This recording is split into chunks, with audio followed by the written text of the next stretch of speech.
बिस्मिल्लाहिर्रहमानिर्रहीम अल्हम्दुलिल्लाहि रब्बिल आलमीन अस्सलातु वस्सलामु अला खातिमुन नबिय्यीन अल्लाहुम्मा सल्लि अला सय्यिदना मुहम्मद व अला आले सय्यिदना मुहम्मद। अस्सलामु अलैकुम व रहमतुल्लाहि व बरकातहू। मेरी आज की हदीस मुस्तदरक अल हाकिम 570 नंबर। इमामुल मुरसलीन खातमुन नबीयीन रहमतल लिल आलमीन ने हमें इस हदीस मुबारक में ये रहनुमाई फरमा दी कि अगर कोई कुत्ता या बिल्ली खाने पीने के बर्तन में मुंह मार ले क्योंकि वो नजस होते हैं तो वो बर्तन नापाक हो जाते हैं। आपने हमें बताया कि उन बर्तनों को कैसे पाक किया जा सकता है।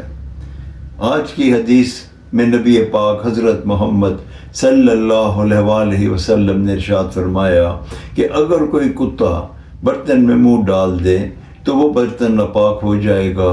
उसको 7 मरतबा धोना चाहिए, 1 मरतबा मट्टी से और 6 मरतबा पानी से। इसी तरह ही अगर कोई बिल्ली खाने पीने के बर्तनों में मुंह मार दे तो उसको 2 दफ़ा धोना चाहिए। अल्लाह ताला हमें इस पे अमल करने की तौफीक अता फरमाए। आमीन या रब्बुल आलमीन। अस्सलामु अलैकुम व रहमतुल्लाहि व बरकातहू।